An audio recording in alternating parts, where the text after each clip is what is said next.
제가 주기적으로 오는 병이 있거든요. 그 미국 변호사병이랑 박사병이 항상 이 시즌마다 돌아오는데 미국 변호사도 하고 계시고 한국 변호사도 하고 계시잖아요. 저는 한국에서 사법시험을 봐서 사법연수원을 마쳤어요. 제가 사법시험을 보게 된 계기가 일반적인 판검사, 변호사를 할 생각은 전혀 없었고요. 변호사 자격증이 있으면 국제적인 일을 하는데 도움이 되지 않을까. 뜬구름 잡는 네, 좀 약간 원대한 포부를 가지고서 변호사 자격증을 취득했던 거였어요. 다행히 이제 사법연수원 마칠 때쯤 당시 외교통상부에서 국제통상 협상을 담당할 변호사를 뽑았어요. 그때 외교통상부에 입부해서 한미 FTA, 한캐나다 FTA 등 여러 가지 FTA 협상 실무를 담당했었고요. 그 당시만 해도 이제 들어가면 바로 협상 테이블에 앉거든요. 바로 그 협정문에 대해서 분석도 하고 그러는데 되게 부족하다는 생각을 많이 하게 됐어요. 그래서 제대로 좀 공부해보고 싶다. 그러던 중 결혼을 하고 저희 남편이 미국에 있어서 같이 미국에 가게 되고 가서 미국 로스쿨을 가게 됐습니다. 미국 변호사 자격증을 활용할 수 있는 부분이 너무 많다는 걸 제가 이미 알아버렸으니 그 부분을 놓치긴 좀 아까울 것 같아요. 한국 법이 적용된다 하더라도 그게 이미 영어로 써 있고 또 거래 상대방이 외국인 경우 그 사람들이 이해할 수 있는 단어와 내용, 구조를 이제 우리 법을 그 구조를 빌려서 전달을 해야 오해도 없고 계약도 잘 체결될 수 있기 때문에 그런 면에서는 미국 변호사 자격증, 미국에서 공부했던 것들이 도움이 되는 것 같고요. 여기 계신 외국인들 법률 상담 같은 것도 네, 많이 하고 있고 미국 이민 관련된 업무들도 좀 하고 있습니다. 변호사들이 보통 5년 정도 일하면 로펌에서 이제 유학 보내주고 하는 그때 보통 LLM을 가시게 되고 정말 뭐 열의가 있으신 분들은 그때 바를 뭐 따오시기도 하고 뭐 아닌 경우도 있고 이런데 변호사님은 그것 중에 그럼 어떤 루트를 선택하셨던 거예요? 저는 맨 처음에 갔을 때는 LLM이라는 과정을 갔는데요. 그거는 외국에서 로스쿨을 나왔던지 아니면 외국 변호사 자격증이 있는 사람들이 갈 수 있는 약간 석사 코스예요. 1년짜리. 그래서 1년짜리 LLM을 했어요. 근데 마침 저희가 살게 된 주가 LLM 수료 자격만 가지고는 과시험, 미국 변호사 시험을 못 보는 주로 이사를 간 거예요. 저희가. 근데 그 당시 생각했을 때는 미국에 계속 살 거라고 생각을 했는데 LLM만으로는 그 해당 주에 변호사 시험 볼 수가 없어서 1년 공부가 좀 부족했다는 생각도 들었고 JD를 다시 해야겠다. JD는 어떤 거냐면요. 우리 금발이 너무의 그런 이제 3년짜리 일반적인 로스쿨이라고 말하는 건데 그래서 다시 애 둘을 키우면서 네, JD 3년을 다시 다니게 됐죠. 네. 진짜 제 주변에 뭐 미국 변호사 자격 취득한 사람들은 좀 있지만 JD를 하고 왔다는 사람은 진짜 저도 처음 처음 본것 같아요. 봤어요. 거의 제가 또 미국 변호사 시험도 한번 도전하고 싶다 이런 열망도 있는 사람인데 영어를 어느 정도 잘해야지 이 시험을 볼 수 있을까요? 맞아요. 너무 궁금해요.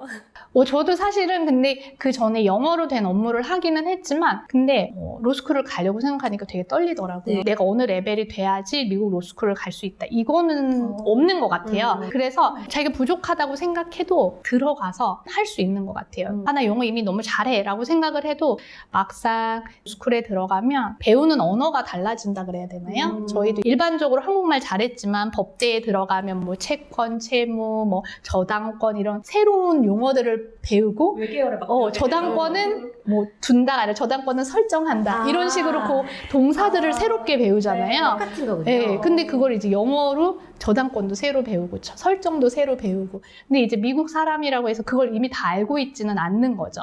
그럼 변호사님 이렇게 생각해도 될까요? 뭐 초중고를 다 한국에서 나오고 대학도 한국에서 마쳤지만 어느 정도 영어에 대해 관심도 있고 꾸준히 뭐 영어 공부를 그렇게 해왔던 사람이라면 도전할 수 있다? 네, 그러면 저는 되게 충분할 것 같아요. 그러니까 네이티브가 아니어도 교포 출신이 아니라고 해도 미국 변호사 시험에 어쨌든 도전을 해볼 수 있는 거군요. 네, 왜냐면 제가 이제 맨 처음에 라이팅 숙제를 내준 거예요. 그래서 너무 떨렸죠. 다 원어민인데 제 라이팅 숙제와 어디 비교될 나의 운명. 근데 너무 신기한 게 그 학생들이 다 일반인이었던 거죠. 그 학생들이 썼던 답안을 교수님이 정말 새빨갛게 다 고치는 거예요. 네. 왜냐면 법률 문서는 깔끔하고 간단하게 써야 되는데 중원부원 하기도 했고 미사 요구도 너무 많고 그분들은 이제 그냥 수필 쓰듯이 글 이제 인터넷에 올리듯이 그런 식으로 썼던 거죠, 처음에. 그래서 그 네이티브 스피커인 경우에도 정말 깎는 고통을 해서 드래프팅 하는 걸 바꿔가야 되는데 어떻게 보면 외국인은 그런 미사 요구를 처음부터 몰라요. 단순하게밖에 못 써요. 깨끗하다, 깔끔하고 정확하게 쓴다. 저도 깜짝 놀랐죠. 내가 글을 잘 쓸 수, 영어로 해서. 그렇구나. 네. 사법시험 연수원 그리고 통상자문 변호사로 활동하시면서 법률문서 작성에 트레이닝이 워낙 돼 있다 보니까 그 틀에다가 언어만 영어로 입힌 거라서 변호사 시험용이나 아니면 로스쿨 용어로는 적합했을 수도 있겠다는 생각도 들어요. 그 훈련받은 사람이랑 아닌 사람이랑은 사실가 크잖아요. 미국에서 오래 살아보시기도 했으니까 한국 변호사가 이제 미국에 가서 미국 변호사 시험을 통과했을 때 일할 곳이 충분히 있을까요? 이런 거 좀 궁금하거든요. 제가 아는 분들 중에 한국에서 변호사로 활동하시다가 미국으로 가셔서 LLM이나 다시 하시고 변호사로 활동하시는 분들이 계시더라고요. 외국 로펌에서 이렇게. 네, 로펌에 계신 분들도 있고 아니면 개인 사무실을 하시는 분들도 있고요. 미국에서도 이런 개념이 다 있군요. 네네네네. 제가 의외로 일을 하다 보면 한국 업무도 어느 정도 알아야 되고 미국 업무도 알아야 되는 경우들이 있어요. 그러니까 한국에서 어떤 사건에서 이겼다. 근데 재산이 미국에 있다. 그럼 이제 미국에 가서 그 재산 집행이라 그러죠. 돈을 받아내는 그런 과정을 할 때 한국 법도 알고 미국 법도 안다면 혼자서 그걸 연결을 할 수가 있죠. 근데 그렇지 않으면 미국에선 누가 이걸 대신해주지? 한국에선 이걸 누가 대신해주지? 그걸 사실은 잘 맞는 분을 찾기도 힘들잖아요.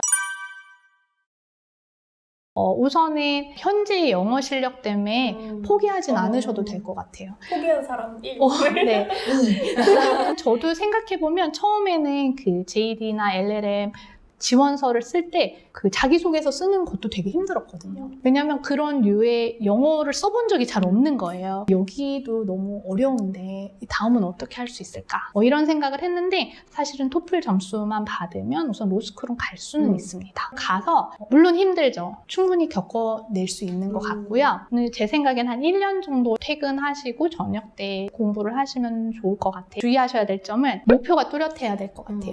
이미 자기가 자격증이 있는데 하나 더 하는 거라 해도 되고 안 해도 되고 쉽죠. 그리고 일이 많아지면 못하고 그냥 막 몇 달 동안 공부 안 하고 그러기가 굉장히 쉽거든요. 그래서 동기부여가 확실해야 1년을 버텨나갈 수 있는 것 같고요. 저에게 이메일이나 이렇게 연락하시면 어떻게 같이 공부할 수 있는지 설명드리도록 하겠습니다. 저도 그걸 알아보면서 변호사님을 처음 알게 됐거든요. 미국 변호사 시험 준비를 어떻게 하면 좋을까 가르쳐 주시는 분 어디 없나. 과외 받으려고 했었다고. 내일 초안까지 막 노트에 적어놓고 선생님 어떻게 이 많은 거를 다 하셨는지 진짜 궁금해요. 하루의 시간은 정해져 있는데. 저는 아침에 되게 일찍 일어나는 편이에요. 한 5시, 6시 사이에 일어나서 아이들이 깨기 전에 좀 일을 합니다. 앉아서 해야 될 일과 앉아서 하지 않아도 될 일을 구별을 해요.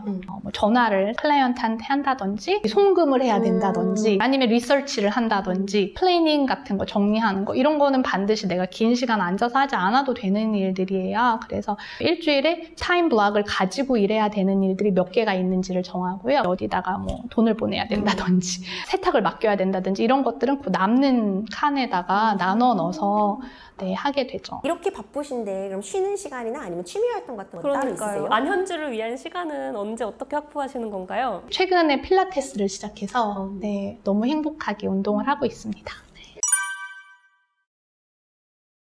10년 전에 변호사님이 딱 저랑 같은 나이에 같은 경력을 갖고 계셨더라고요. 후배 변호사들, 특히 어린 아이들을 길러서 자기의 커리어를 더 욕심을 낼 것인가 아니면 아이와의 시간을 보내는데 투자할 것인가 고민을 많이 하는 후배 변호사들에게 한마디 해주시면 좋을 것 같아요.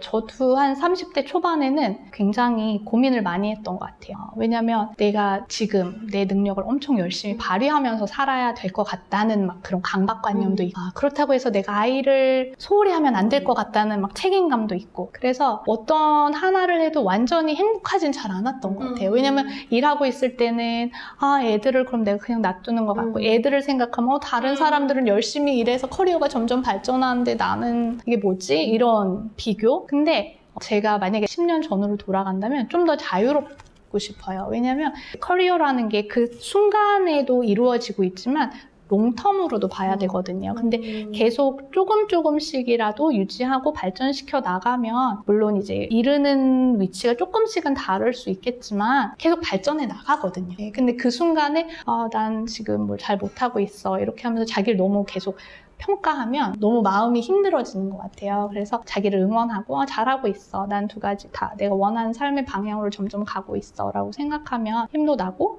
무엇보다 자기가 원하는 삶의 방향을 생각하는 게 좋은 것 같아요. 너무 좋은 말씀 주신 것 같아요. 네. 힘내자고. 화이팅!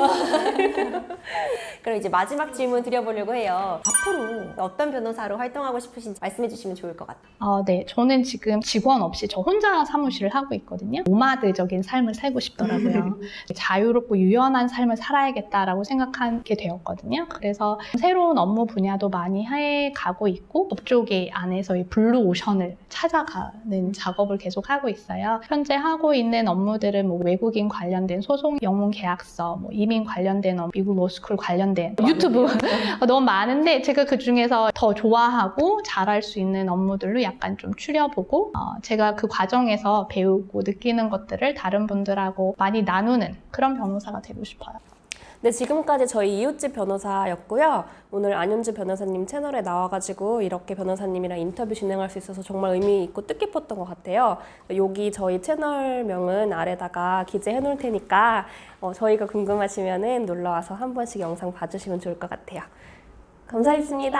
감사합니다.